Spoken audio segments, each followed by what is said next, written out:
welcome to another DCU Daily. Ooh, sorry, camera trouble. Okay, we're good. We're good. It's fine. Welcome to the start of the week, ladies and gents. Monday show, we have a lot to get into, and I mean a lot. Honestly, it shouldn't even be called DCU Daily with how much Marvel news we have today. It should be called MCU Daily. We have a little bit of DCU stuff, but mainly it's a lot of Marvel stuff, and from anybody aware of what happened this weekend, I think it's safe to say, yes, we're going to be talking about it. It's already in the thumbnail. It's already in everything. We're good. It's happening. So first things first, obviously it's Monday, so we got to get into box office stuff, and it's mainly the big one, of course, The Blue People, Avatar. We're going to be getting into that, as well as a couple other indie movies that have come out and rocked a little bit of the box office. Then, of course, the biggest story we have is, obviously, the newest teaser in regards to the pantheon of Avengers Doomsday teasers with the X-Men teaser. We're going to be talking about that a bunch. And then, of course, we're going to be getting into rumors, a little bit of Spider-Man, not a ton, and then a bit of Black Panther, actually, Black Panther 3.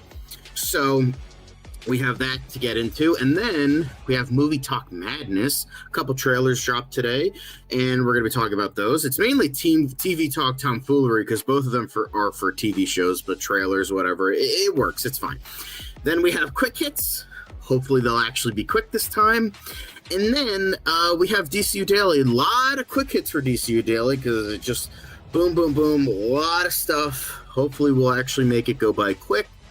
And then finally, we have a little bit of Supergirl news, but it's mainly a lot of Marvel stuff today. So we're going to be getting into that and so much more after this wonderful intro. So let's just jump right into it. It doesn't seem to matter what I do. I'm always number two.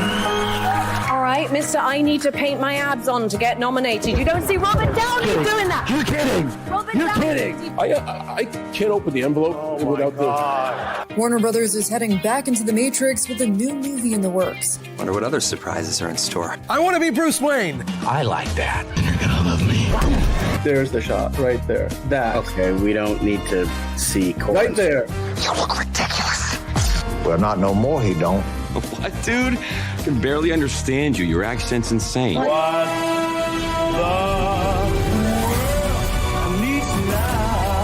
Give me a hand up. Nope, I'm actually okay. Thank you very much. Oh, wow. Wow.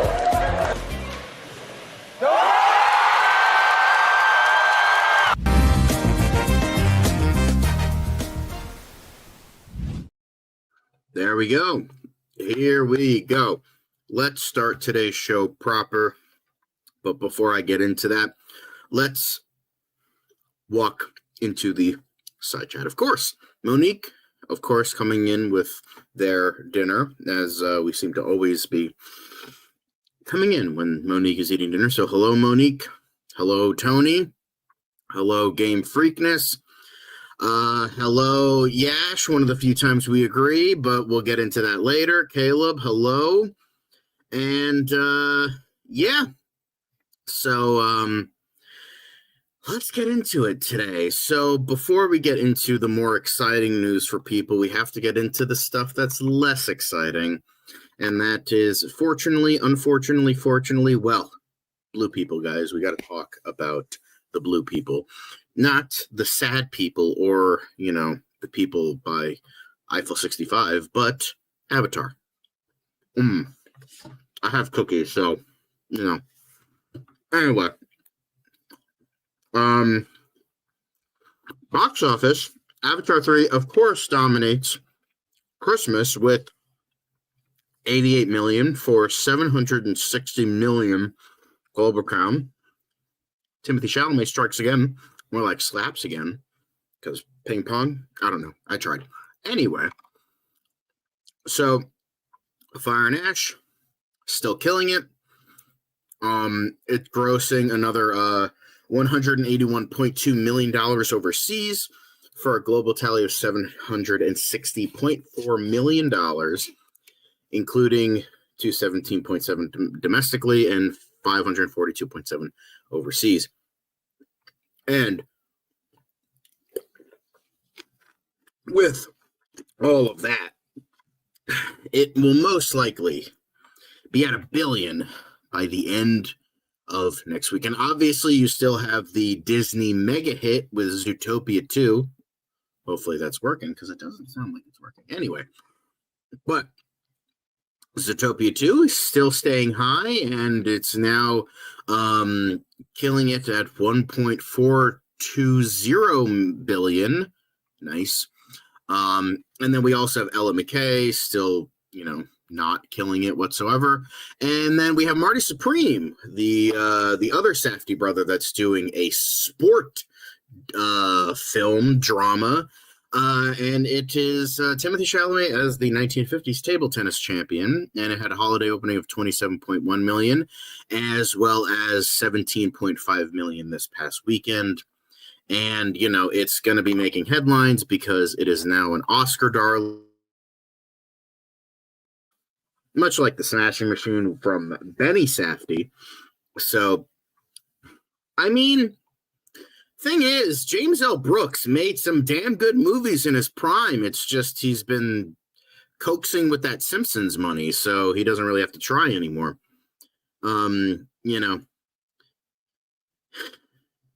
But may have it seems my comments about Winnie the Pooh I left on the channel. I don't know what you're talking about. But yeah.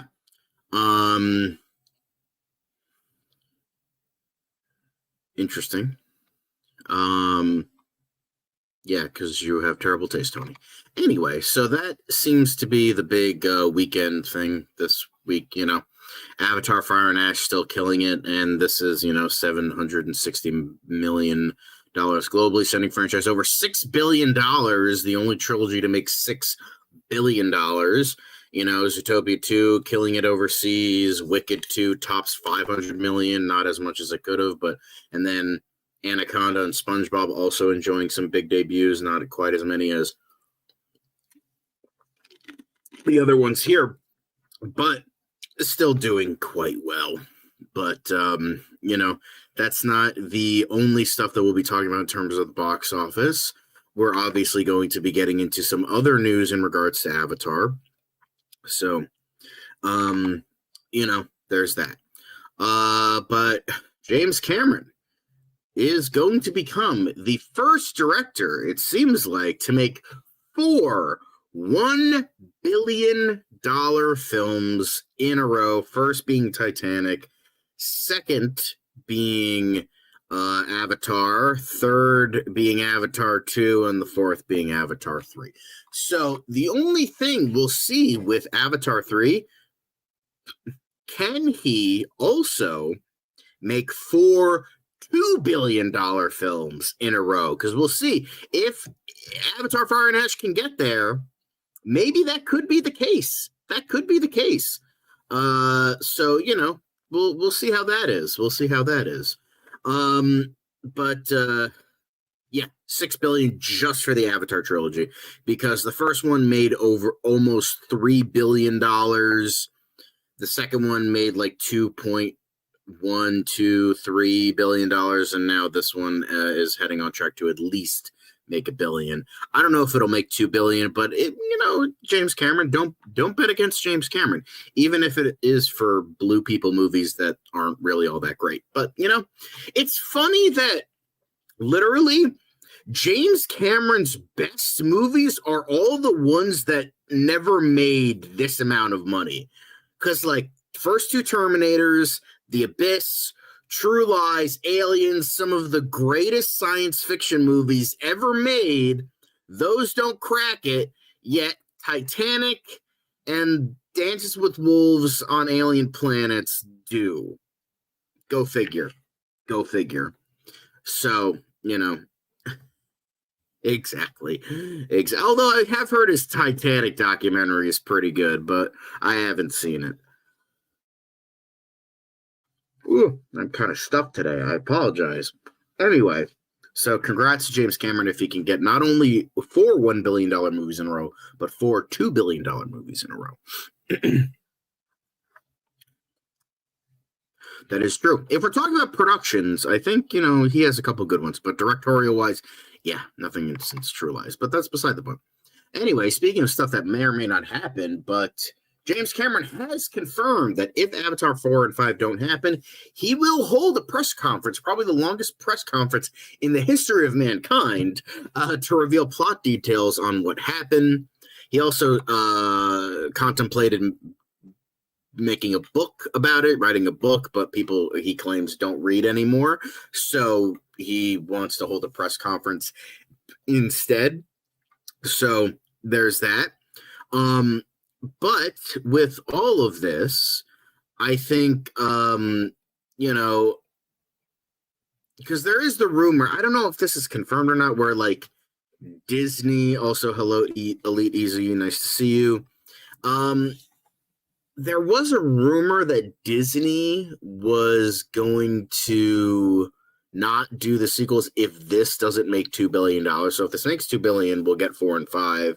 If we don't, then, we might not get it. But again, who knows if that's true or not. But the thing is, they take a lot of time. James Cameron's kind of getting sick of them. He wants to do other movies in the meantime. He just doesn't want to keep doing Avatar movies until he's 90, till he's 90. So yeah.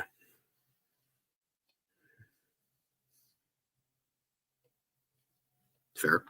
But yeah, so it seems like James Cameron, even though he wanted to make so many, seemed like, yeah, I'm gonna make these forever, but then he's like, oh wait, I forgot age is a thing. So with AI, the Avatar, well, he did say that he wants to avoid usurping jobs from other people, so there's that.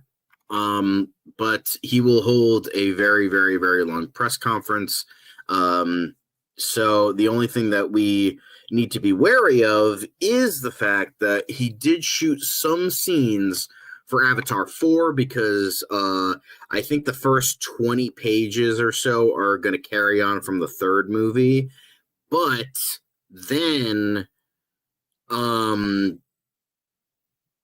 there's going to be a time skip, 20 minutes in, and then everyone's going to grow up so they can get accustomed to so anyway, so that's essentially what the plan is.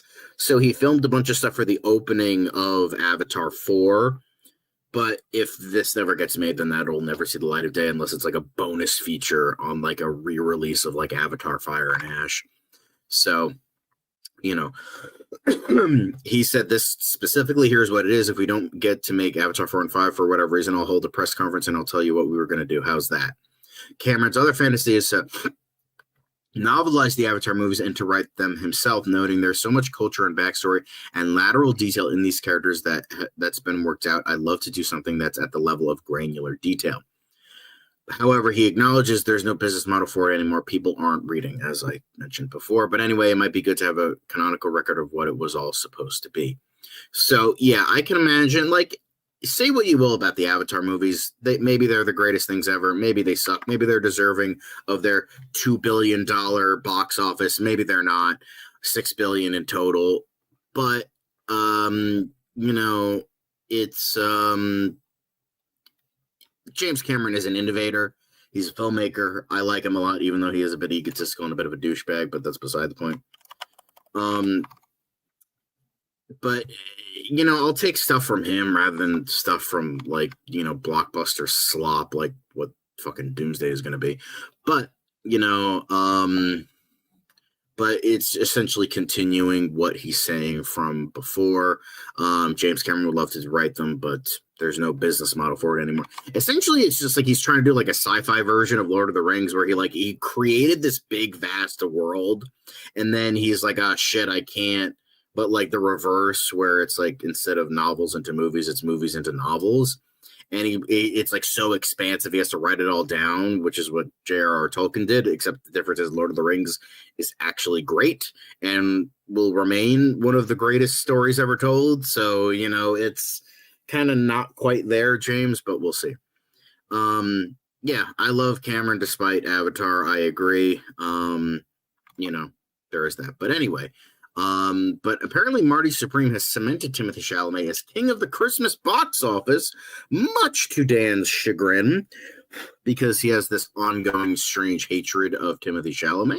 So, it's the third consecutive holiday season where the A-list star has thrived at the box office, a reign that began with the 2023 family-friendly musical Wonka and continued with A Complete Unknown, and now with Marty Supreme extending the trend, serving up a stellar $27 million over a 4-day frame. And Chalamet's domination around the merriest of holidays should endure with 2026's Dune Part 3 set for December 18th of next year. So it seems like no matter how much shit he gets, how much of a pretentious cunt he's become, Timothée Chalamet is here to stay. So get wrecked, Dan. But the last bit of news we have is 20 years later, the Bone Temple looks to unseal 20 million plus over MLK holiday weekend. So Sony sequel 28 years later, the Bone Temple hit tracking last week in what looks to be a $20 million plus 4-day opening over the weekend. That would make director Nia DaCosta's British horror pick, written by Alex Garland and produced by Danny Boyle, one of 32 movies to open north of 20 million at the Friday through Monday MLK box office. MLK Day, which falls on January 19th, often is seen as the cap-off holiday of holiday moviegoing, while 94% of colleagues and colleges and K-12 schools are off for the Monday holiday per Comscore, blah, blah, blah, blah, all this stuff. So tickets for Bone Temple go on sale on January 2nd. Advanced pre-sales are always a factor in working a projection in addition to tracking. Sony had early fan screenings of Bone Temple in Los Angeles, New York, Miami, and Austin, London, Paris, and Berlin, following a rapturous one at AMC Century City. We told you first that Sony was moving forward on their option for the third 28 years later title, fifth overall in the franchise since 2002, with Cillian Murphy and talks to Soar and Garland already penning the screenplay. Boyle said 20 years later's summer press tour that he'd like to helm the next movie. So essentially it's kind of like a Disney Star Wars sequels where it's like J.J. Abrams, then Rian Johnson. They're like, shit, J.J. Abrams got to come back again. But the difference is Danny Boyle actually wanted from the beginning to do 20 years later part 3. So, hey, always get sleep. Don't stay up for our sake. By the way, sorry if I'm not interacting with the chat that much. I'm correct. Yeah, for me, I have a lot of hope for it purely on the grounds that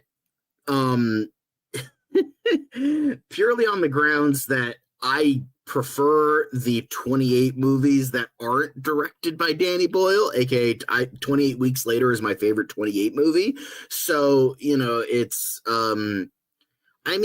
here's the thing about whether you agree or disagree. 28 Days Later essentially kickstarted the zombie craze of the 2000s. Like it or hate it, that showcases how much of a cultural touchstone it is, like how fucking phenomenal it really is. So, it did something for the legacy of zombie movies because it made them extremely popular to the point everyone got sick of them by the mid-2010s. So then they kind of dropped off with only a couple ever coming out, unless it's like direct-to-video. But it's we'll see. We'll see if he'll win Best Actor. He's going to be up against a lot of great people. Personally, I hope he doesn't win for Marty Supreme. I do hope it goes to Michael B. Jordan, but that's just me. Anyway. It depends on the context. Sometimes it's good, sometimes it's bad. But that's it for the news portion. Now we get into MCU Weekly. A lot of MCU stuff. Now we're going to get into all the MCU things, and the biggest takeaway for this past weekend is, of course, the Avengers Doomsday teaser trailer that features our boy Cyclops. So there is that. So we'll get into that now. So with this, Death comes for us all. That's all I know for sure. The question isn't are you prepared to die? The question is, who would you be when you close your eyes? So the third Avengers Doomsday trailer has now leaked in its entirety, and if you had any doubts about what the Russo brothers are cooking up, this will help ease your mind. I don't know about that.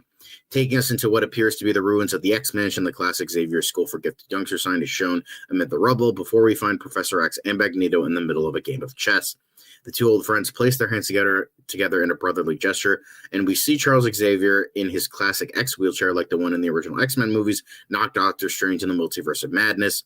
Magneto, meanwhile, appears to have a long hair and a beard. We're then taken to a battlefield where a bloodied Cyclops removes his visor and allows his optic blast to shoot into the sky. A Sentinel can be seen walking in the background, hinting that Scott Summers is the last mutant left standing.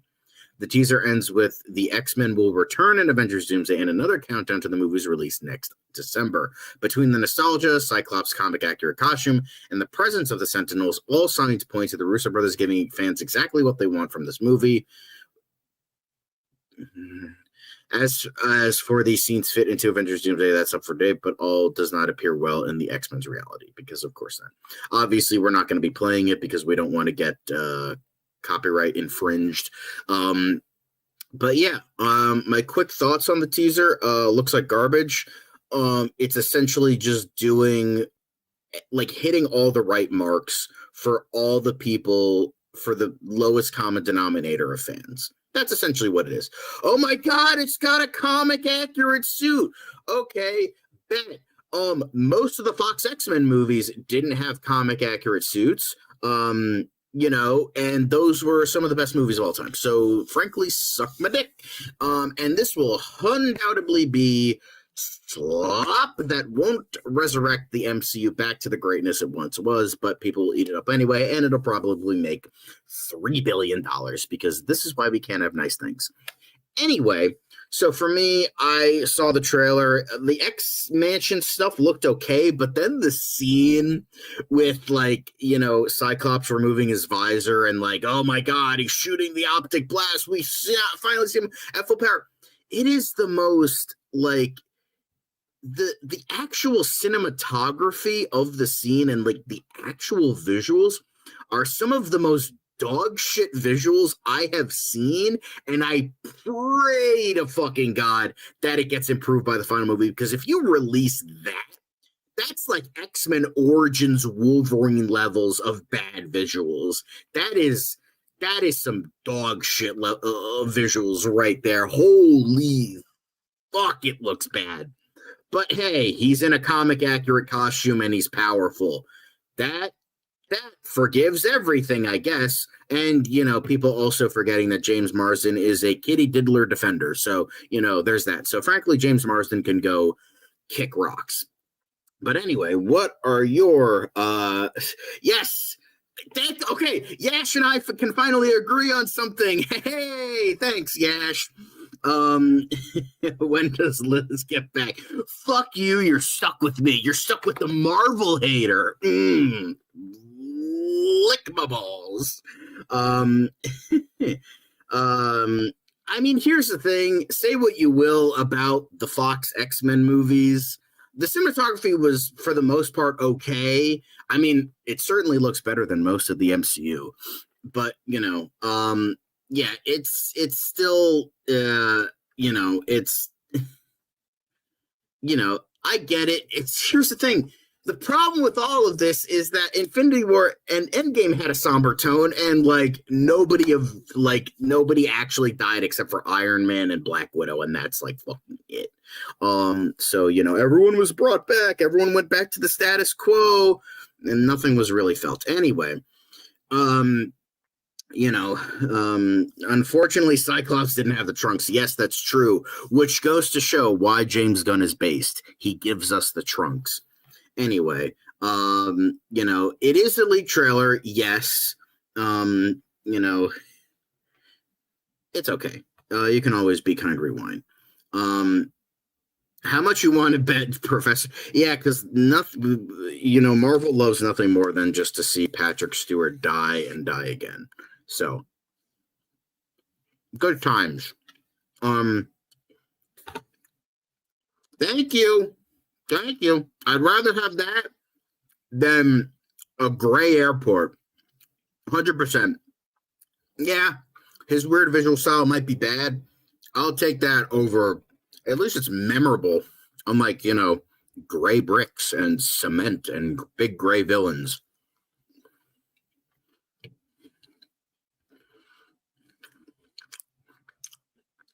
Yep.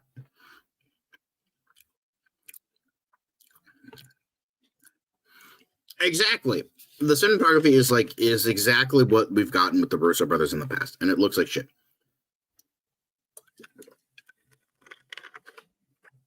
So, it just, to me, the visuals just look like ass. I understand it's a leaked trailer. I understand they probably have a lot more visual effects work to do, considering that it's a year from now.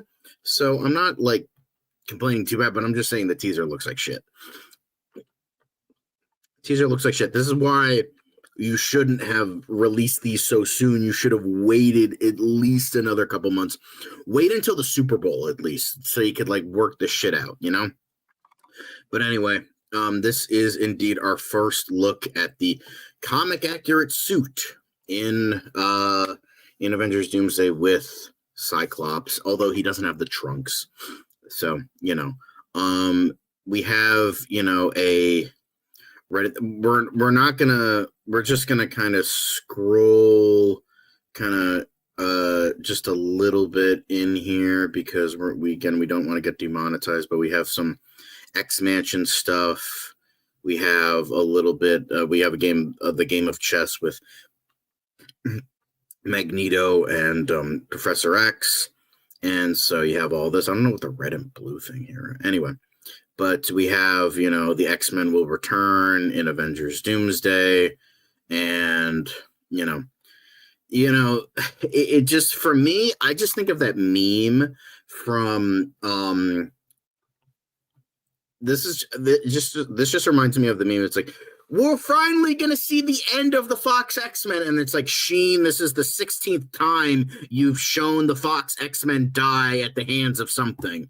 Think like Logan, New Mutants, Legion, Doctor Strange, this, that, and the other. It's like, guys, how many times do we have to see the Fox, Deadpool and Wolverine? How many fucking times do we have to see the Fox X-Men die before it's for good?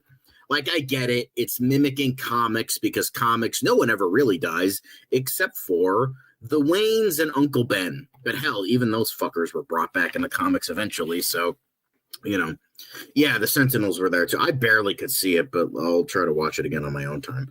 But, there's, yeah, it's, we'll get into that soon. But yeah, it's pretty much 100%. Anyway, so, it's, this is just more, kind of talking about, more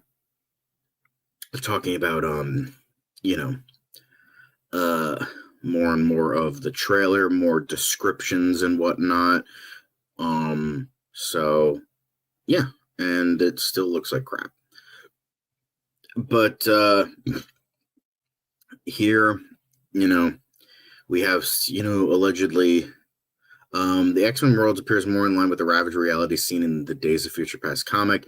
We can't definitively declare that to be the case based on less than a minute of footage. However, the X-Men mansion is in ruins, like it always is, and Cyclops is shown surrounded by Sentinels and seemingly making one last Hail Mary by removing his visor and unleashing the full power of his optic blasts. There is that. But, it's just, we'll see where this all goes. I'm just like, I just don't care. I just don't fucking care anymore. Also, Ron, lovely to see you. Dan, you John falls asleep and you put MCU rules on his forehead and permanent marker. Yeah, here's the thing. I mean, the MCU for the first 2.5 phases ruled, and then everything kind of went downhill from there. But, anyway, it's just it's so funny how it's you can get people oh, the suit looks good. It's and that's it, really. Oh, because we see him powerful. We see him. It's just Okay, cool. You see him with his optic blast. Can you tell me about the story? No, we have nostalgia. Cool. Great. Can't wait. Can't wait to not watch this. I mean, here's the thing. I don't like MCU is not totally sworn off from me. I'll still see Spider-Man movies. Like, I'm gonna watch Brand New Day. I'm gonna watch that in the theater opening day. Like, I am a Spider-Man fan, even if I don't like Tom Holland very much, and I haven't really liked his movies all that much in the MCU. I still want to see where this goes, even with the whole like Jean Grey and this, that, and the other thing rumors with Brand New Day. I'm still curious about it, and I still love Spider-Man. And honestly, your friendly neighborhood Spider-Man, Kino, fucking great. And if Daredevil season 2, Born Again season 2 is good, I will watch season 1 and then season 2. But I'm not holding,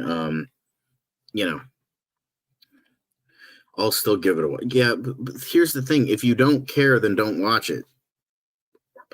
One of the two. Anyway.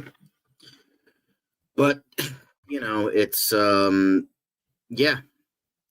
But a lot of, but that's it for the number 3. Now we're getting into number 4. It's been, or was it number 3? Wait, I thought X-Men was number 3. Hang on. Now I'm confused. So X-Men, as we all know, the third teaser trailer, which will revolve around the X-Men, has been sent out to theaters. However, while it's currently locked, meaning it needs a code to be accessed, we'd expect it to leak online by Monday or Tuesday at the least. Boom, there we go. The brief teaser will have, it's 1 minute and 10 seconds. Thanks to another international ratings bar, we can today confirm that the Avengers Doomsday 4th sneak peek will run for a total of 1 minute and 20 seconds. As a reminder, the Fantastic Four and Wakanda are expected to be the focus, though what we'll see from a teaser that supposedly revolves around the Thing and Shuri is very much a mystery to us as of now. So, we are, obviously going to be getting that soon, and we'll see how that looks. Hopefully it looks better than, X-Men. But cool. The next teaser is going to be 1 minute and 20 seconds. Well, the thing is, at least we're getting, like, for the most part, like, standard level Spider-Man. Yeah, it has Punisher in there, but, like, I'm still hopeful for that because I love Spider-Man. I mean, if Spider-Man 4 sucks, then I'm done with that. Like, here's the thing, like, Homecoming was bad. Far From Home was arguably worse, but it did have Jake Gyllenhaal, which I did like. And then No Way Home was actually good. So, I'm on the hope that, like, that they did learn some lessons. Tom Holland actually pushed for more of what he wanted to do, kind of like a Henry Cavill situation where the actor knows better than the people directing. So also hello, enterprising. There's that. Anyway, so let's move on. Loki star Tom Hiddleston teases Avengers Doomsday's monumental and surprising story, but is it good? It's monumental, it's surprising, but is it good? No. Anyway, so Tom Hiddleston first played Loki in 2011's Thor. He reprised the role in many, and eventually, Loki. It's been an amazing ride for the British actor as the MCU's God of Mischief, and despite repeatedly hinting that it ended with Loki's season 2 finale, Hiddleston is confirmed to appear in Avengers Doomsday. Now, God Loki, and arguably the most powerful being in the entire MCU, the villain-turned-hero sits alone at the remains of the Citadel at the end of time, where he powers the newly recreated multiverse. It's unfortunate for Loki that so much of the series was devoted to setting the stage for He Who Remains and his variants to be this saga's big bad. While the title character's journey certainly wasn't meaningless, it does rather feel like a lot of work needs to be done to help make sense of the fact that Kang is out and Doctor Doom is in. It's down to the Russo brothers and Avengers Doomsday to deal with that, but Hiddleston is clearly happy with his place in the story. My contribution has been contributed. It is monumental. The center of the story is absolutely brilliant and was so surprising when I read it. It just has never been done before. Press X doubt. In order to become something different, whose story had a different ending, we had to make peace with the things he did. It gave him the power of authorship over his own story. So, yeah, Loki's shit was quite turbulent, but, I never watched season 2. I never bothered with it. I mean, I liked season 1. I thought that was good, but we'll see. I mean, they already confirmed Chris Evans and, Downey Jr. getting replaced as Captain America and Iron Man, so we'll see. We'll see. Anywho. But major locations that are rumored to be featured in Avengers Doomsday. So all of these that are going to be is Steve Rogers and Peggy Carter's house. That's obvious. Then Earth 616, even though it's really called Earth 199999, but that's beside the point. Latveria, of course, because like Doctor Doom. Then you have the observational plane. And then you have the TVA, of course, and negative zone. Right. They're probably going to have the negative zone in there, too. Then the Void, of course. Then Earth 828. Very nice, of course. Then Earth 10,005, which is the home of the Fox X-Men. Although one of the many timelines, because it's all fucking confusing. I assume they're probably going to stick with one. Like, oh, it's just going to be the world where Days of Future Past ended. So, we'll think about that. Anyway, but yeah, that's all the rumored major locations. Get pumped or not. We'll see. But next up, the Avengers Doomsday plans for Doctor Doom completely changes the Fantastic Four's post-credit scene. So, despite seemingly endless list of rumors and theories that can be found online, it's apparent that we actually know very little about Marvel Studios' plans for Avengers Doomsday. So, some new intel comes our way today from My Time to Shine, which hit and miss, so grain of salt time. In a subscriber-only post on X, the insider writes, the difference between Doomsday and the other Avengers films is that Doom is on the hero's side for much of it. Obviously, he's only pretending, big surprise, but that does make it a bit different from the other films. So, Spider-Man Far From Home. We know this guy's the villain. He's going to pretend he's the hero from the whole time. Then there's going to be the magical twist that everybody saw coming, and it's going to lead into a climax, or in this case, the next movie. Ripping off your own shit. Great thing to be. Anyway, but and Far From Home is arguably yeah, but yeah, it's just do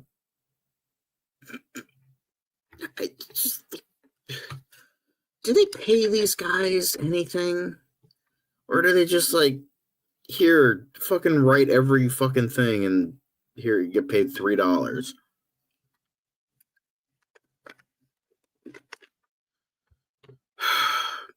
Because Marvel sucks.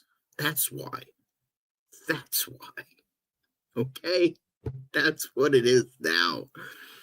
Ridiculous. I just want good movies. Why does it have to be so fucking, like, give me 45 minutes and a crayon and I can fucking do better than this shit. Exactly. But, yeah, it's just, I'm so tired. I'm tired, boss. Anyway, so Avengers Doomsday rumored to feature 2 incredible fights fans have dreamed of seeing on screen.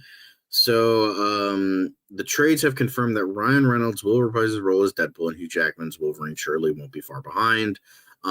Today, the Cosmic Circus's Alex Perez, which, grain of salt, brings word that Reed Richards will square off with Deadpool. As if that wasn't enough, both he and Daniel Richtman have pointed to Jackman's Wolverine going toe-to-toe with Tobey Maguire's Spider-Man. Marvel Studios president Kevin Feige always wanted them to share the screen. He pushed for Logan to appear at the end of 2002 Spider-Man, and it seems he'll finally get his wish next year. That was actually the plan, but they allegedly their reasoning was they couldn't find the costume, which I call bullshit. But, don't make me think of John Coffey. Who the fuck is John Coffey? It's just, God damn, bro. Like, what the fuck? Like, I'm so tired. Like, yeah. I mean, that's what essentially, like, somebody had a theory, like, movies exist to be shared on social media nowadays. Someone, John Pallegrin, I think, did a video on that where he's like, yeah, this stuff exists to be shared. And I'm like, that's fucking sad. Yeah, thank you, Enterprising. Yes, we all understood the reference. Okay. Oh, that was his character name, right? Oh my god, I can't believe I forgot that. I'm sorry. Anyway, again, I'm like actually legitimately tired right now. So anyway, oh god. Anywho, I'm running on fumes. I greatly apologize, but we'll get there in the end. Anyway, so let's just keep like once we're done with the Marvel stuff, I'll be a little bit brighter, a little bit nicer. Anyway, so cool. We're seeing more fights against heroes because, yes, very sleepy. Although I do have Reese's cookies, so I'm gonna take a bite. Anyway,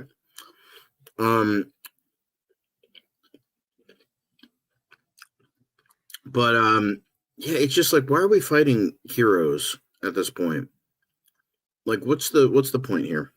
What are we doing? What are we doing here?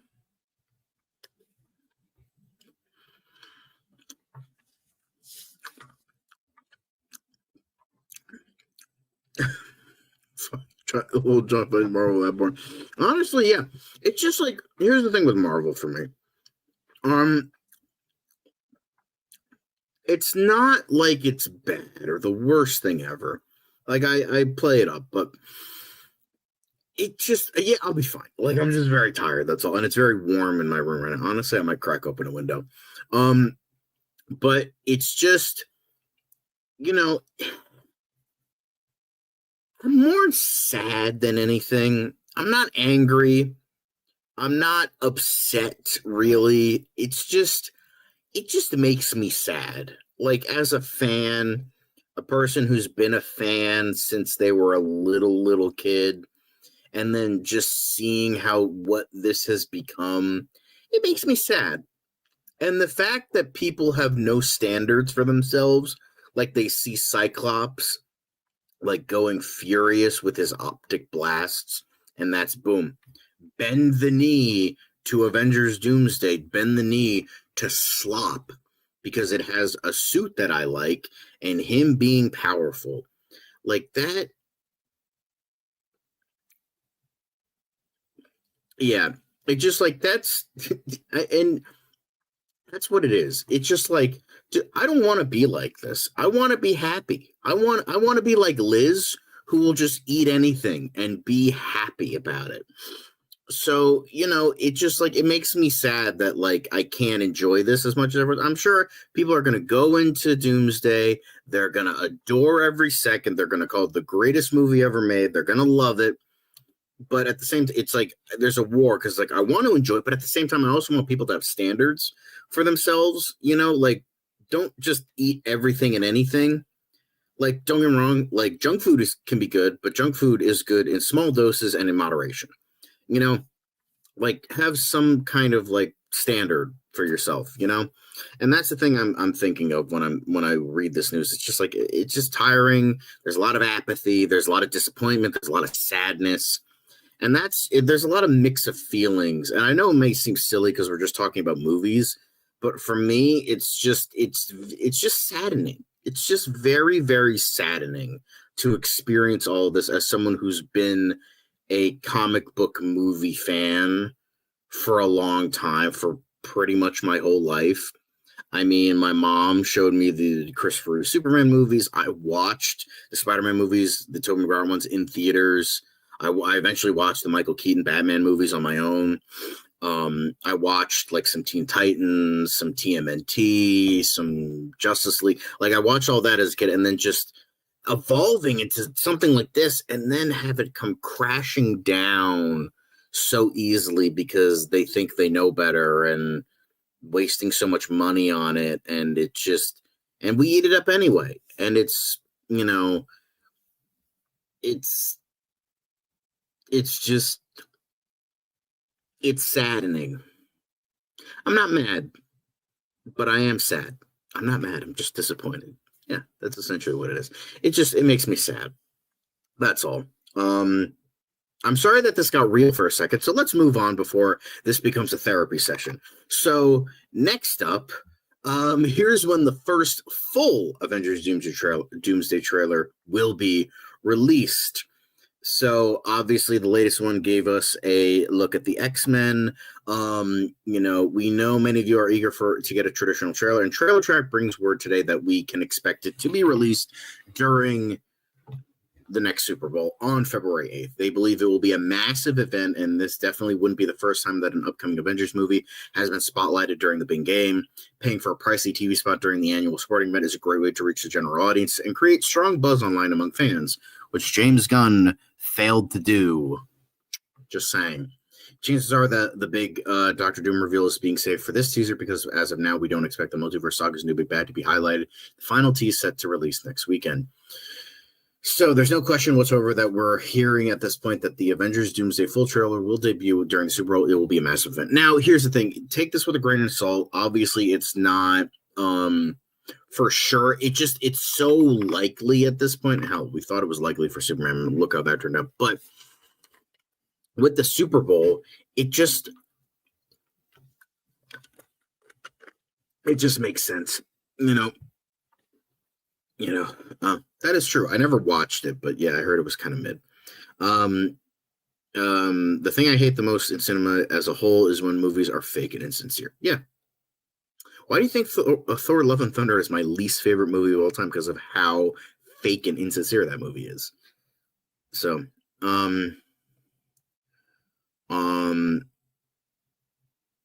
that's true. That's fair. That's fair. Shallow commercialism, hollow plastic. Yeah, I guess you could say that. Anyway. But obviously we are going to be, we're gonna be talking about this for a friggin' while, so not gonna be the final thing from MCU Weekly. We still have a little bit more, and it's gonna be about a fan favorite. I mentioned this at the top of the show. It is, of course, about Black Panther. Black Panther director Ryan Coogler reveals original plans for Chadwick Boseman's T'Challa in Wakanda Forever, or whatever it was going to be called. So talking to Josh Horowitz on his Happy, Sad, Confused podcast, filmmaker Ryan Coogler reflected on his relationship with Boseman, revealing that the actor was too unwell to read his Black Panther 2 script. I finished it and I hit him up to read it. He was too sick to read it. That was kind of how the timing was. He was at a place where it wasn't going to happen. Our relationship was really interesting. He meant a lot to me. I found out after his passing from his family and from his friends how much I meant to him. I wondered if he knew just how much he meant to me. He protected me from a lot.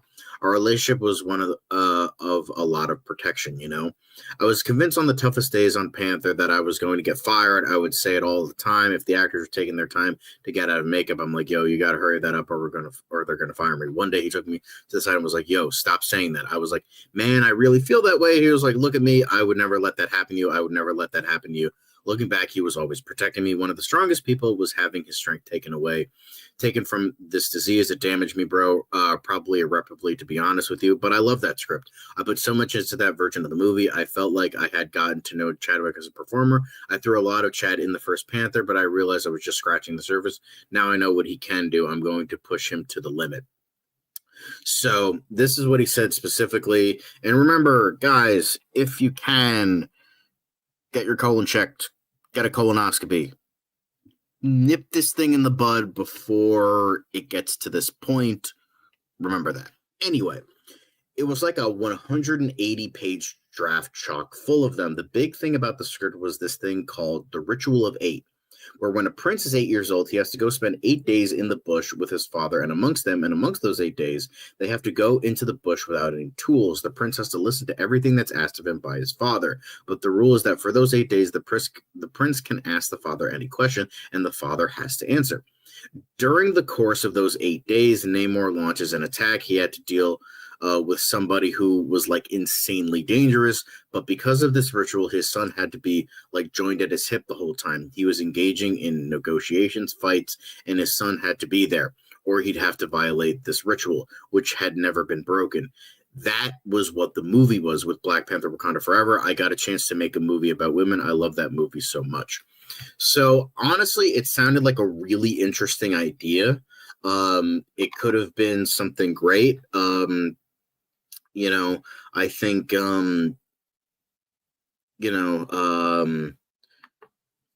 yeah, honestly, that's kind of a really interesting idea. Yeah, it sounds really good. Like, I'm sure, like, I just hope that, like, if we did eventually get that movie and we got, like, that 100, I hope we got the 180 pages and the 180 minutes.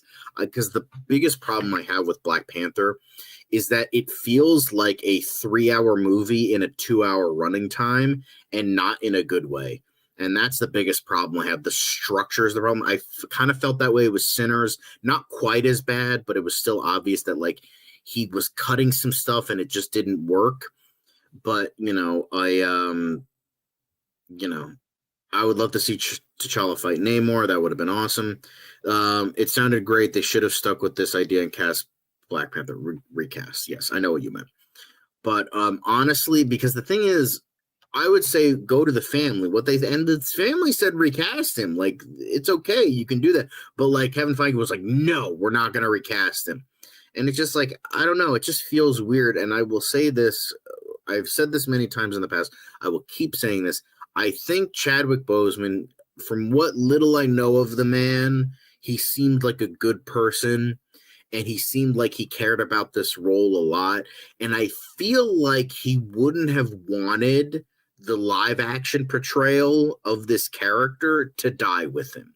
So it just feels weird that they keep commemorating him over and over again when the family says it's okay. And I assume Chadwick Boseman would have wanted the role to move on to somebody else. And there are plenty of amazing actors that can take the reins from Boseman. I remember like Aldous Hodge was one we talked about. Winston Duke as M'Baku could have been a great Black Panther, but it just feels, exactly. It's just nobody is locked behind only Christopher Reeve can play Superman, only Michael Keaton can play Batman, only Gal Gadot can play Wonder Woman.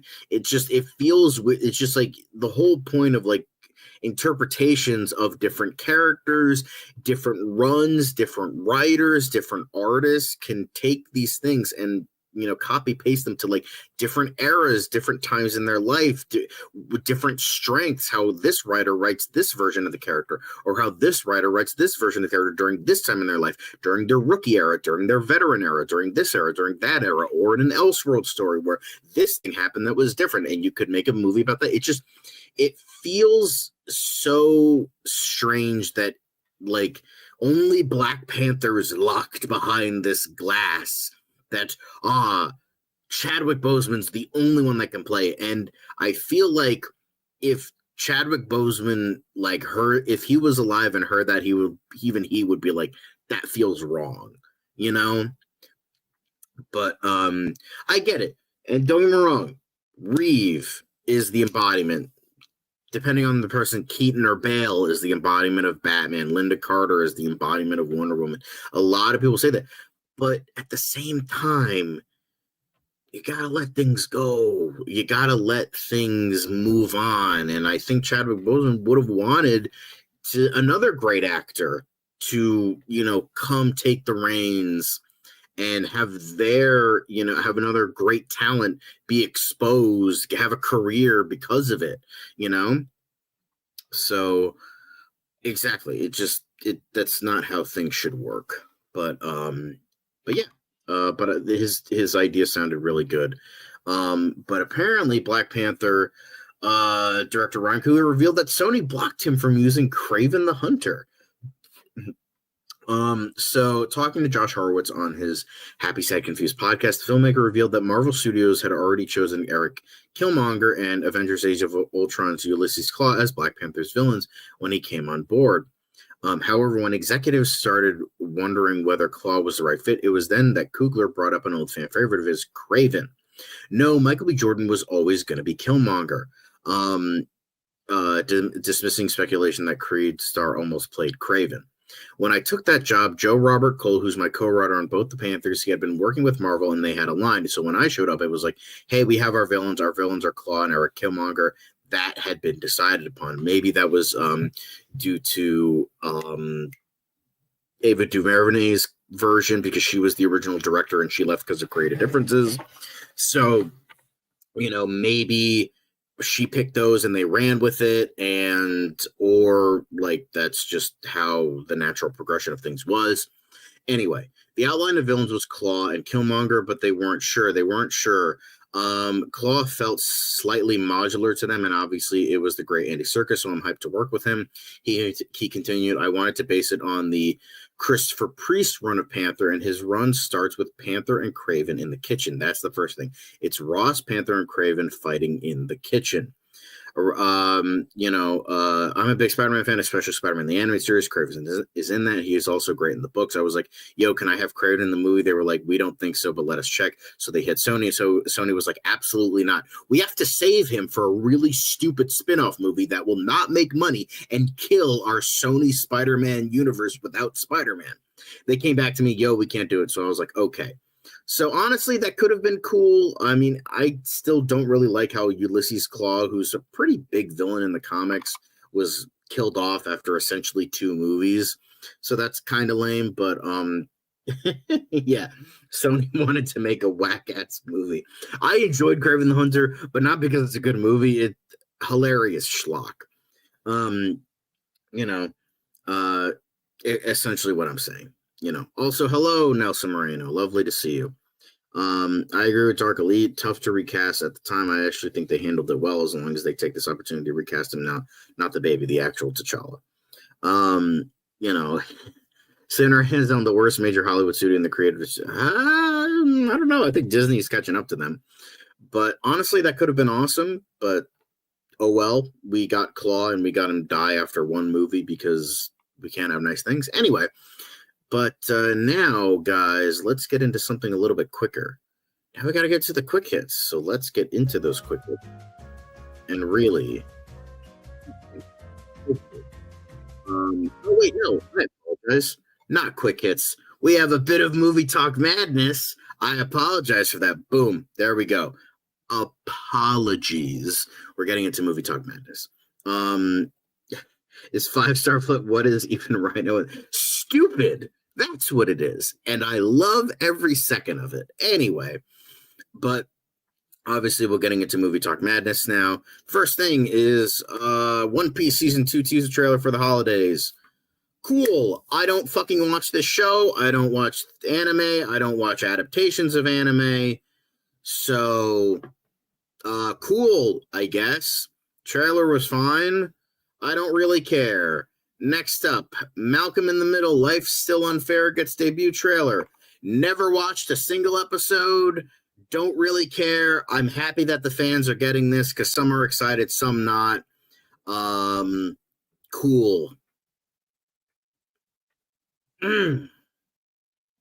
That's it for Movie Talk Madness.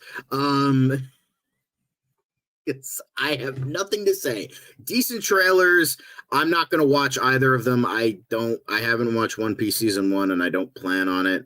I don't watch the anime. I don't read the manga. And then Malcolm in the Middle, I never watched the show. So, well,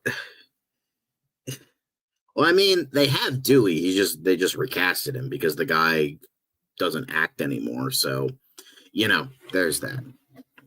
Anyway,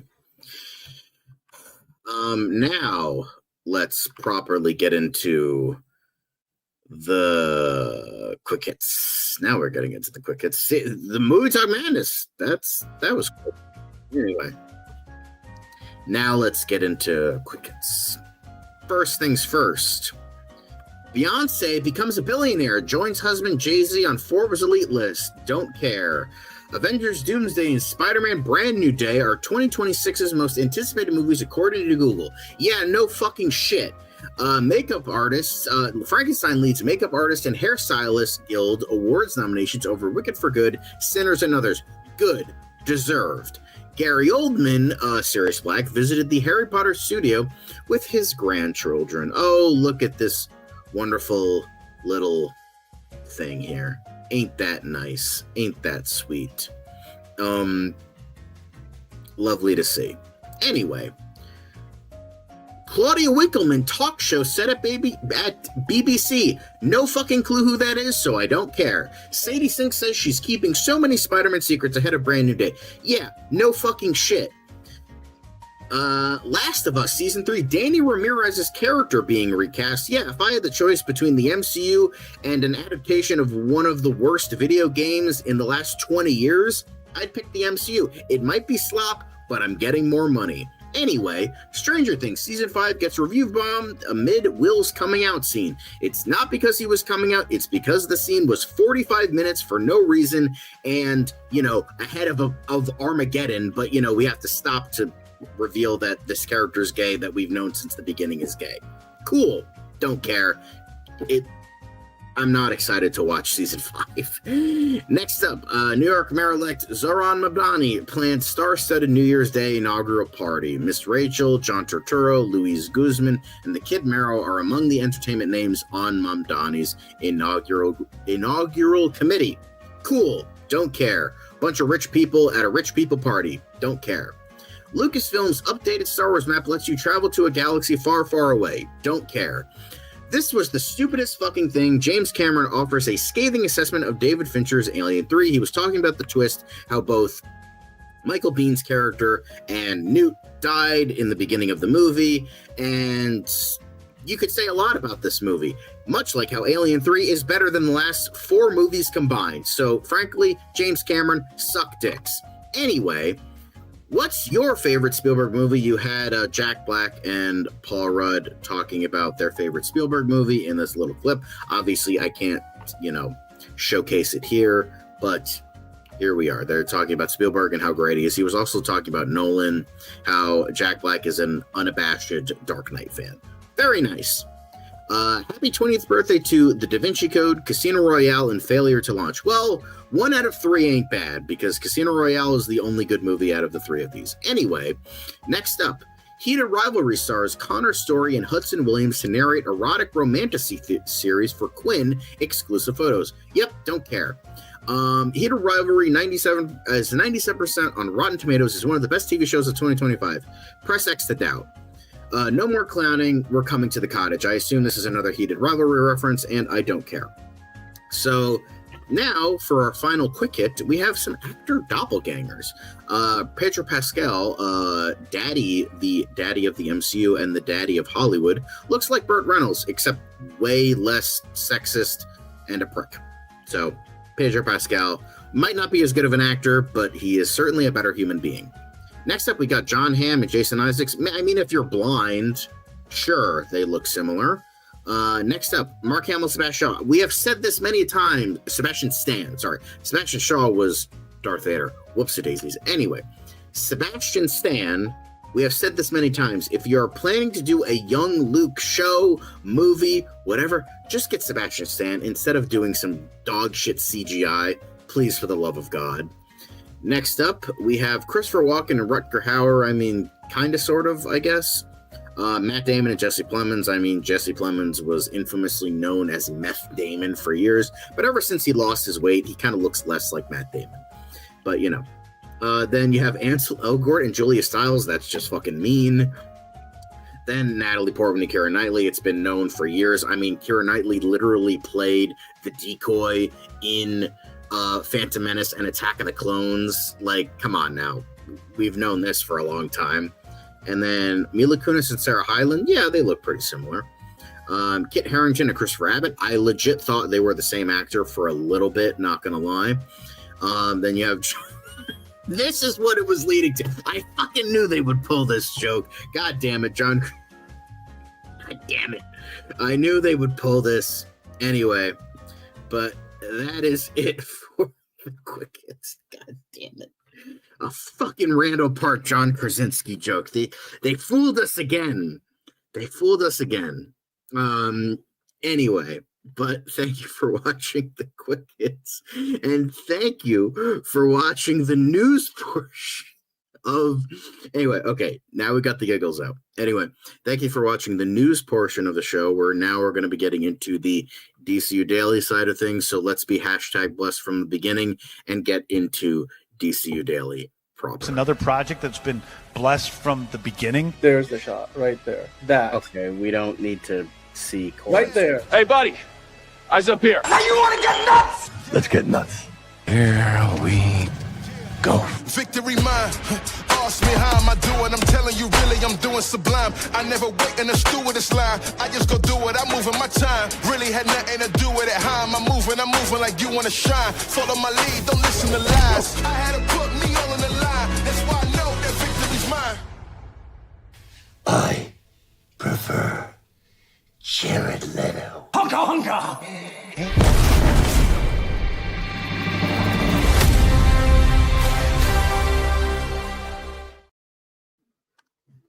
Hello. Welcome to DCU Daily. Welcome back. And here we are. I am, of course, your host, John. Lovely to see you guys. Now we're going to get into DCU news proper, as well as some other DC-related news. So, welcome. Do you believe in life after love? Sure. Okay. DC time, victory's mine. Yes. That was a really cursed segment. I guess so. James Gunn. All right. Why you gotta be rude, Ron? Fucking Canadians with shitty taste. If I had a nickel, I'd only have two. It isn't a lot, but it's weird that it happened twice. Anyway. Motherfucker, I know it's Cher.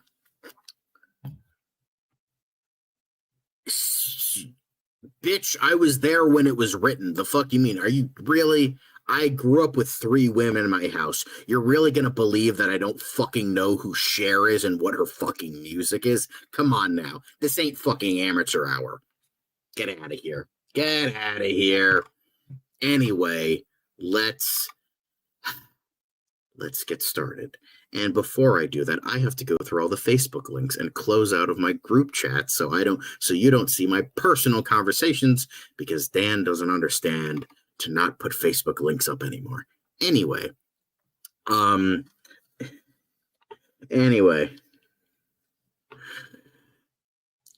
Well, don't assume I don't know who fucking Cher is. Like, come on now. Don't speak to me, which I was there when it was written. Get out of here. Anyway, let's get started with DC news. With first thing is, in fact, the DC Quick Hits, the Parrots, Pelicans, and Ducks of DCU. Not in that order, of course, and I gotta change the background. So, it's nice blue. Anyway. So, Bilquis Evely, I think her name is. I think that's,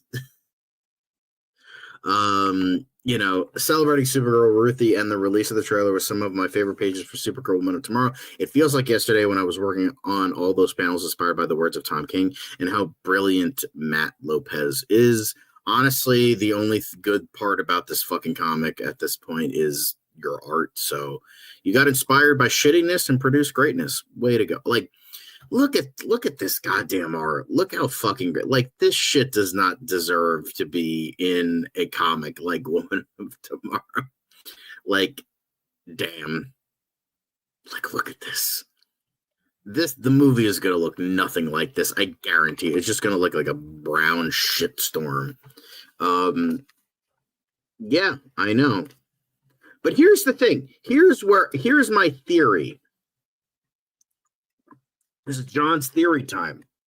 So, I feel like when it comes to Supergirl Woman of Tomorrow, it's one or the other. It's one or the other. Now, in the comic, from what I've heard from most people, the story is shit, but the art is great. So that means that for the movie, the story is good, but the art, the cinematography, is shit. That's what I'm saying here. That's my theory, that the story's actually going to be good this time, so maybe it'll trump the idea of the rather not great cinematography. So, because they focused on the writing this time, because God knows Tom King didn't.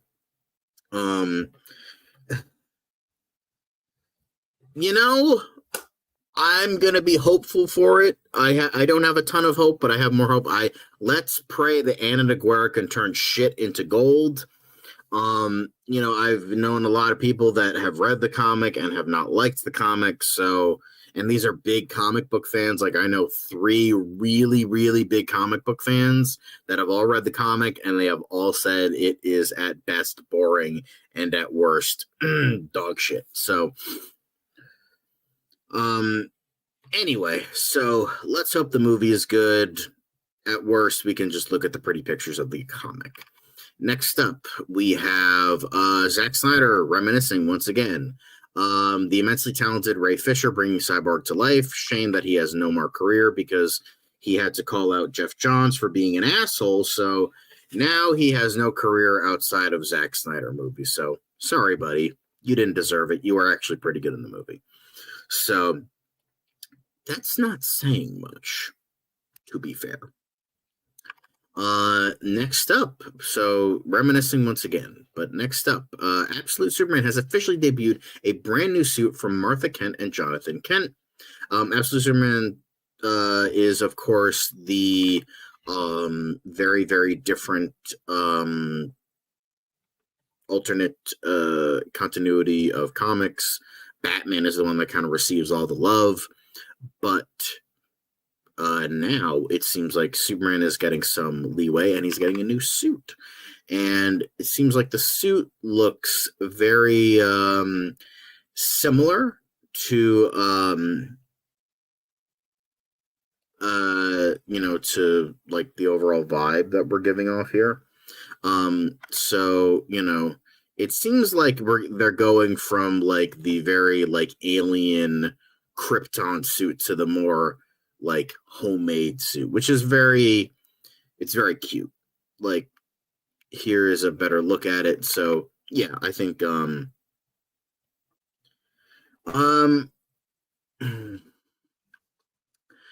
me, and the thing is, for me, I haven't read it, so again, I can't judge. And again, I only know one person who's read it, and he said it wasn't very good. He didn't really like it very much, and not because of anything other than like the idea of the universe doesn't fit with Superman. The whole basis of Superman is that he's supposed to be a beacon of hope in like a hopeless world. So when you make Superman hopeless, it like doesn't work. Darkfighter. And so, it kind of also still doesn't really work here. So there's that as well. And I think now I'm just going off of what he said. He just said it's just like it doesn't really work. He said Batman was great, Wonder Woman's been good, Martian Manhunter's been very unique, and I think he liked the Flash as well. But yeah, also hello, Movie Spud. Lovely to see you. Making Superman hopeless makes him boring. Yes, exactly. But yeah, but this comic looks, or the art looks good, and the new suit looks good. But now, speaking of Absolute Batman, Poison Ivy has finally been introduced, and this is what we have gotten. This is the cover of Absolute Batman number 17 with the brick logo. And honestly, I'm loving this look. I think it like they nailed the vibe of like Poison Ivy, but they kind of did something interesting and different with it a little bit.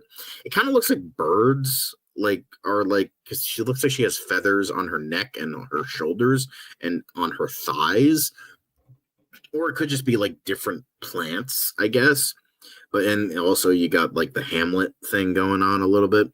But yeah, this looks like a really cool design. Karen, yes, we all want Karen Gillan as Poison Ivy, but I don't think it's ever going to happen. But yeah, this looks fucking great. I would absolutely love to see. She looks like she looks like a fairy type vibe. I definitely agree with that. I kind of like the vibe that they're going for there.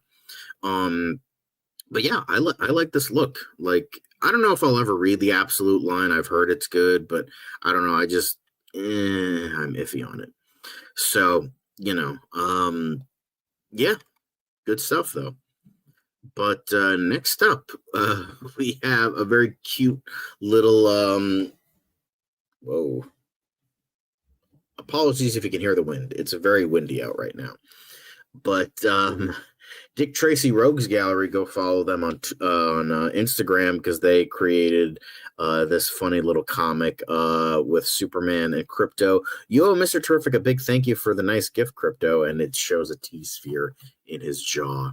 So it's very cute, very nice, very very that dang dog. Anyway, an absolute design that doesn't look like horrible fan art by Vizzy Bob.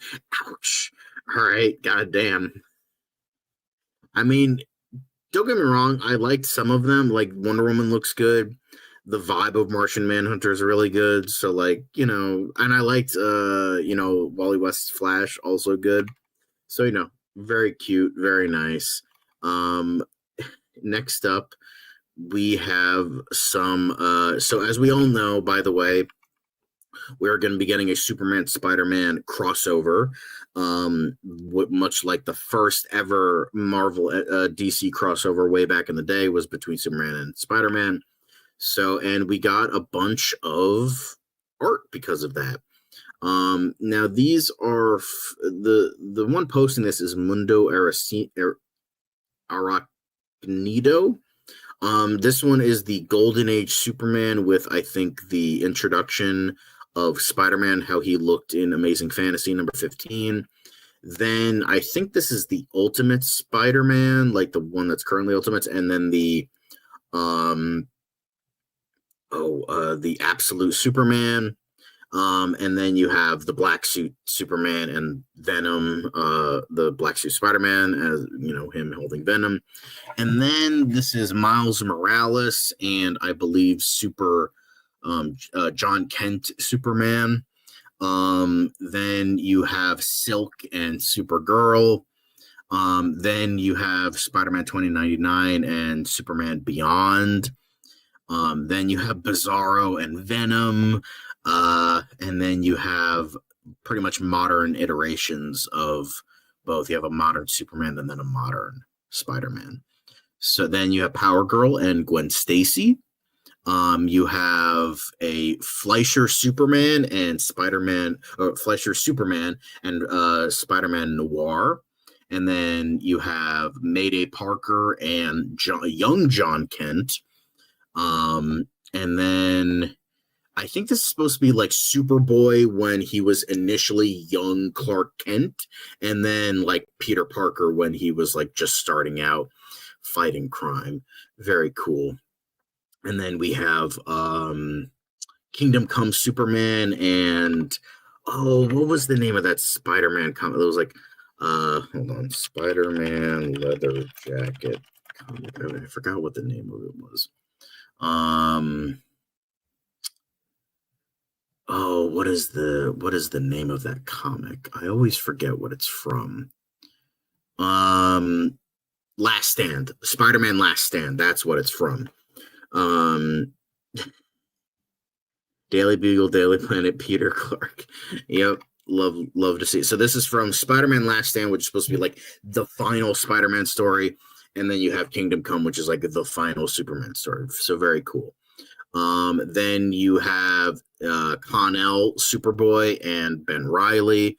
And then you have, I think this is the Lois Lane Superwoman, and then one of the Spider Girls. I don't remember which one, but I think she was one of the ones in Madam Web, but like not good. I think like Anya something.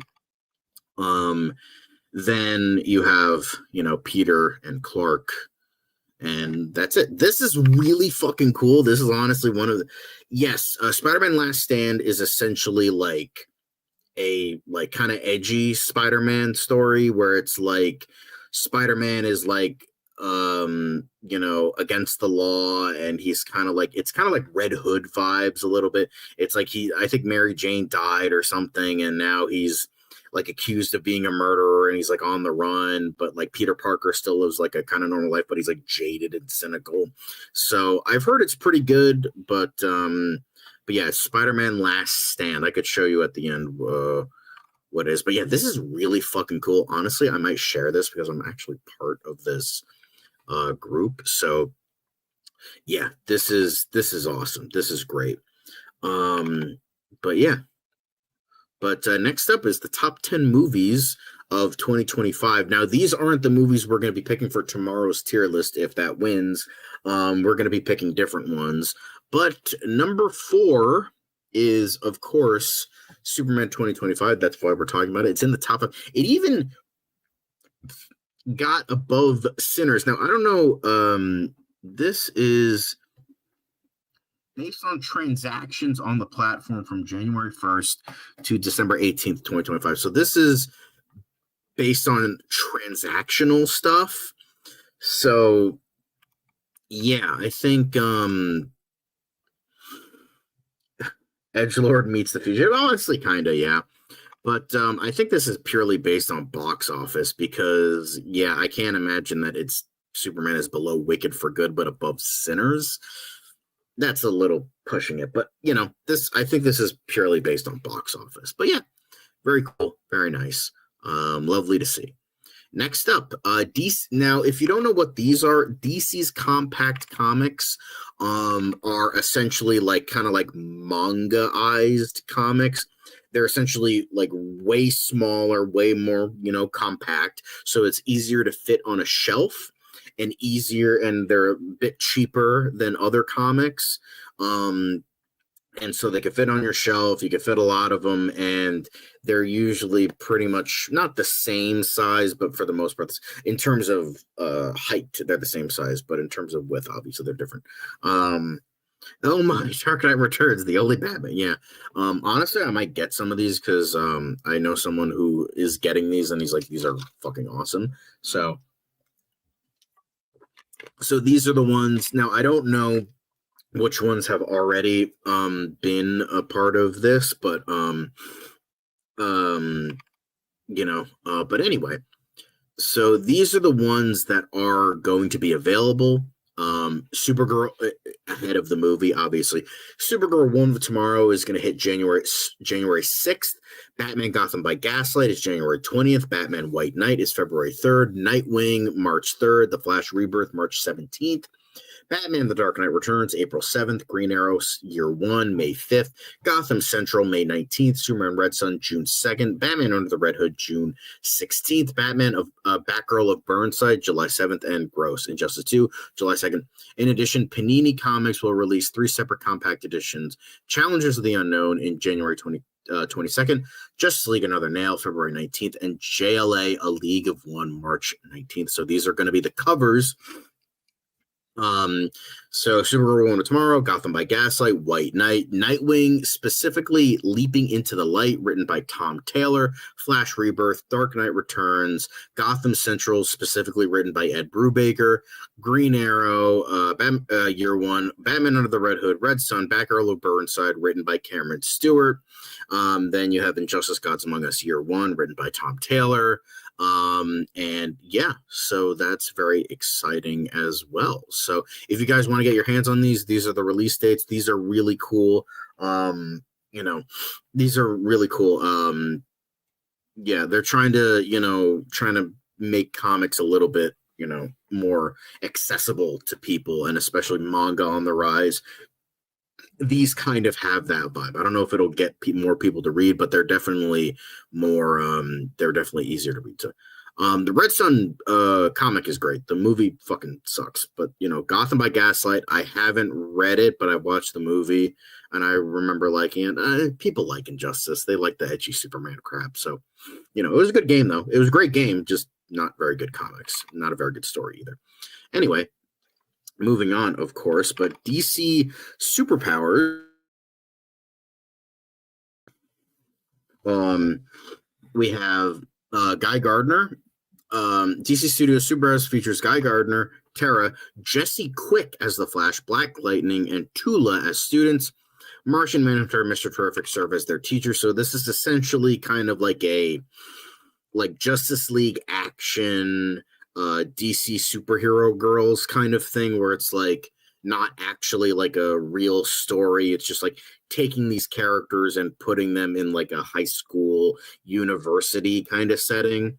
So yeah, I'm open to watching this. I mean, I'm already gonna definitely be watching my adventures with Green Lantern, even though they majorly changed her backstory. But I still love Jessica Cruz too much to not do that. I'm intrigued with Starfire, and I think there was one more that was going to be happening. But Supergirl seems like an interesting idea. I'd watch it. I'll have to see a trailer, but I kind of like this vibe a little bit. But we'll see how it goes. But next up, someone actually posted some photoshopped fan art of like all the iterations of certain characters in one. So here we have Tom Welling, Henry Cavill, Christopher Reeve, Brandon Routh, David Corenswet, and Tyler Hoechlin as Superman, in addition to Clark Kent. That's awesome. Lovely to see it. This is just great. Even though David Corenswet doesn't really look like his Clark Kent, it's still great to see. And then here we have Andrew Garfield, Tobey Maguire, Tom Holland, and even Nicholas Hammond as Spider-Man. A lot of people fucking seem to forget Nicholas Hammond, but he was the first Spider-Man, so there is that. And then, of course, them as Peter Parker as well. Very cute. Tobey Maguire having those youth pastor vibes. And then, of course, we have a bunch of Batman. We got Adam West, Ben Affleck, Christian Bale, Michael Keaton, Val Kilmer, George Clooney in the wrong suit. Because he never had the yellow symbol, but I guess it looks better here, and it does because his suit actually kind of sucked. And then, of course, Robert Pattinson, and them as Bruce Wayne, which is literally just the same fucking tuxedo. But and then this is probably the easiest one out of all of them. You have Linda Carter and Wonder Woman, Linda Carter and Gal Gadot as Wonder Woman, and them as Diana Prince. Very cute. You have all the Hulks. You have Lou Ferrigno, Eric Bana, Edward Norton, and Mark Ruffalo, and here they are as Bruce Banner, both with Bill Bixby as, of course, David Banner. All the Flashes got Kyle Gallner, Grant Gustin, John Wesley Shipp as both his original 1990s version, and then him as Jay Garrick, and them as their counterparts, Bart Allen, Barry Allen, and Jay Garrick. Then all the Supergirls, even ones that have not come out yet. You have Millie Alcock, Sasha Calle, Laura Vandervoort, Melissa Benoist, and Helen Slater, looking a little bit off, but still okay for the most part, and then them as their normal self. So, yeah, it's similar to the whole Clark and Spider-Man, Superman and Spider-Man thing. Just like cute little things that look really, really cool. Yeah, I mean, Bill Bixby was awesome. Yeah, of course he did. Nice that, yes, it is nice that he's in the can. Mr. West, Adam West, the best Batman. I don't care what anybody says. What about the Japanese Spider-Man? Honestly, that's where they failed a little bit. Hopefully, I will say he was supposed to show up in Across the Spider-Verse. I hope he shows up in Beyond the Spider-Verse. That would make it the best Spider-Man movie if they use the Toei Spider-Man. But that's neither here nor there. Now we got to move on to the next thing. Superman's $616 million global haul makes it 2025's top superhero movie in terms of box office, but I also think in terms of quality, because I thought Fantastic Four was okay, never saw Thunderbolts and Brave New World, but I heard Brave New World was not very good, and then Thunderbolts was pretty good. So, outpacing Marvel's best at $521 million gives DC its first box office win over Marvel since 2008, which was Dark Knight over Iron Man. So here we are. We got the redacted Marvel and the Chad Superman. This Superman does seem to come at a particular time when people are feeling a loss of hope in other people's goodness. I'm telling a story about a guy who's uniquely good, and that feels needed now because there is a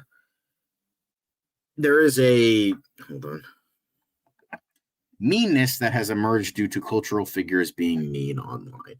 So yes, so it seems like, yeah, we are going to be getting, obviously you can read more from this article if you do care to read it. Superman W's, yes, indeed. 100%. 100%. Like others, I think will be forgotten, but Superman definitely not forgotten. But yeah, lovely to see it. So with all of this, we get to our final quick hit, and this is a year in review from the DCU. We got stuff from Peacemaker and Superman, got the teaser for Supergirl, and then of course we got other hit characters like Judo Master and alternate Jennifer Holland. I'm blanking on the character's name. Fuck. Oh well. And then we got Peter Safran, James Gunn, and Superman here. This was from Peacemaker season 1. But yeah, we got Checkmate over here. We got, Peacemaker and his dad, with all the helmets, good stuff. But this isn't totally just the year, but hey, they had to redo some stuff with the flashback for season 1. So there is that. But yeah, awesome to see. I think DC had a pretty damn good year this year, just not only on the movie side, but the TV side and the comic side, as well as Creature Commandos that last year bled into this year in January. So Harcourt, yes, totally blanked. Amelia Harcourt, blanked on her name. Thank you for that. Not a bad first year for the MCU. Superman slapped, and Peacemaker was a really good character-focused show. I agree. Next year will be Marvel's year again. Yeah, unfortunately, with both Spider-Man and Doomsday, yeah, those are definitely going to trump Supergirl and Clayface, which is a bit unfortunate, but they're going for more experimental stuff rather than nostalgia bait stuff. But, Superman helped make bearable. Yeah, we know what you mean. But yeah, those were the quick hits, although they were not very quick, but that's beside the point. Now we move on to talking about Supergirl, and with this, there we go. That fucking took like 3 extra seconds for some reason. But now we get into Supergirl, and for this, we have a TV spot, apparently.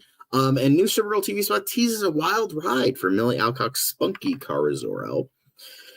But a new TV spot has featured, but it doesn't offer much in the way of new footage. It does communicate a fast, frenetic energy that likely serves as a clear signal of the tone and overall vibe being shaped by Gillespie and James Gunn's go-to DC Studios writer, Anna Noguera. Obviously, I'm not going to show it here. And this is coming from probably Japan or China or Korea, most likely Japan. Upon first discussing the Supergirl film, DC co-chair James Gunn previously stated, "We see the difference between Superman, who was sent to Earth and raised by loving parents from the time he's an infant, versus Supergirl, who was raised on a rock chip off of Krypton and watched everyone around her die and be killed in terrible ways for the first 14 years of her life." As most DC fans are already aware, the upcoming film draws heavy inspiration from writer Tom King Gross and artist Bilquis Evely's acclaimed 2021 Supergirl comic run, later collected in the trade paperback Supergirl Woman of Tomorrow. So yeah, I think this teaser does look pretty good. I mean, again, it doesn't really offer anything new, but it shows that we're getting more stuff in regards to the character and the movie, building up hype very slowly, because we're probably going to get a summer of Supergirl and all of that. Hello, Ron. I'm trying to be optimistic. I'm cautiously optimistic. So we'll see. When we get there. But yeah, it was a good TV spot. Again, it was fast paced and very interesting to see. So next up, Supergirl ranks as the 3rd most searched comic book movie of 2026 per month across all 50 states, according to Google, although there is a discrepancy. You have Avengers Doomsday at 823,000 searches. You have Spider-Man Brand New Day at 368,000, less than half. And then you have Supergirl, which is about half of that, less than half. But, it's still... I mean, what else are going to be people searching for? Fucking, Clayface, that we haven't even gotten anything of. We haven't even gotten of a cut yet, and we're expecting that next month. But the Snyder Bros told me no one cared for Supergirl. No, they do care for Supergirl, just the Sasha Calle version, because that one's connected to the DCU. Honestly, I am too. Like, I mean, I don't. If I had to, okay. Here's the thing: if I had to rank comic book movies, this is what my comic book movies ranking would be for 20 in terms of just the movies and for 2026. Number one is Spider-Man: Brand New Day. I am the most hyped for that because that looks the most good out of all of them, even though it does have a multitude of problems and the leaks are not great. Then it's Clayface. Then actually no, it's Clayface, then Spider-Man, then Supergirl, then Doomsday. I'm not even going to be watching Doomsday, so yeah. Yeah, honestly, same, Caleb. I almost forgot about Clayface because like we haven't been talking about it, so it just like it's not in my memory banks. But for me, Clayface, then Clayface, Spider-Man, Supergirl, Doomsday. I mean, it depends on. I mean, she is Kara Zor-El. She's still Kara Zor-El. It's just she looks different. Yeah, exactly. Mike Flanagan is writing it, which is a good sign. Hell yeah. So yeah, good stuff. And then we get to the final story. Is apparently a Supergirl Millie Alcock's performance likened to that of the MCU's Chris Evans and Robert Downey Jr. DC Studios held very early test screenings for Supergirl earlier this month, and word from those has been largely positive. It doesn't necessarily sound like the movie breaks any new ground, with an unfortunately underwhelming take on Creme of the Yellow Hills. Still, test screenings this far from release are meant to determine what is and isn't working, leaving DC Studios and filmmaker Craig Gillespie plenty of time to make any necessary adjustments. Ooh, I'm sorry about that. Ooh. One element that every source seems to agree works is Millie Alcock's performance as the Woman of Tomorrow. Now, the same test screening leaker who revealed that Bradley Cooper would appear as Jor-El in Superman has revealed just how great the House of the Dragon alum is as the new Supergirl. This is from Viewer Anon. I've been careful not to talk about Supergirl as I don't want to spoil anything, but I did want to say that there is one consistent thing I've heard over and over again. Millie Alcock is fantastic, dare I say super. Like Robert Downey Jr., Chris Evans, you can build a whole universe around her. Great. David Cornsweet, although here spelled wrong, guys, come on, received a similar level of praise for his take on the Man of Steel and Superman, so this bodes well for the DC Studios co-CEO James Gunn's apparent plan to build the DCU around the Superman family. So, this is the tweet that where this is coming from, and it's all very exciting. Lovely to see. Lovely to see. So I don't know if it'll obviously I don't know how good or trustworthy his sources are, but I'm crap of the driving without license bills. I hope so too. I think she has some good stuff going for it. I'm just very skeptical because Tom King sucks donkey dicks. So, yep. But yeah, that seems to be it for today's DCU Daily. So thanks for watching, guys. Obviously, where to find us. Make sure to make sure to subscribe, comment down below, click the notification bell so you know when we go live. And then, of course, next up, we are tomorrow, we're going to be doing Tier List Tuesday. And then, and we apparently are going to be talking about the top 10 movies of 2025. Obviously, I'm going to mention this now. We are not going to be doing our favorites because that doesn't make sense because all of them are going to be S or A tier. So it doesn't make sense for us to do our own list. We're going to be grabbing a list from online, try to grab the most popular movies, maybe box office, maybe this, that, and the other thing. And we'll rank those based on what we thought of them. So yeah, we are going to be talking about those. And with all of that, thank you for watching. Yes, thank you. Goodbye. And remember to fight for evil. Just kidding. Fight for justice. Fight evil. Fight for justice. Movie Spider saying. Also, hello, Mr. Beaten Path. I think we know you from somewhere because, yeah, I think we know you because I recognize your profile picture. Very much looking forward to Supergirl. Can't say the trailer was exciting me at all. But yeah, again, thanks for watching, guys. Make sure to click all the things, do all the things. Love and appreciate you, and we will see you tomorrow. And we will make sure to be #blessed for it. So It's another project that's been blessed from the beginning. There's the shot right there. That. Okay, we don't need to see Right there. Hey, buddy. Eyes up here. Now you want to get nuts? Let's get nuts. Here we go. Victory mine. Ask me how am I doing? I'm telling you, really, I'm doing sublime. I never wait in a stewardess line. I just go do it. I'm moving my time. Really had nothing to do with it. How am I moving? I'm moving like you want to shine. Follow my lead. Don't listen to lies. I had to put me all on the line. That's why I know that victory's mine. I prefer Jared Leto. Hunka hunka.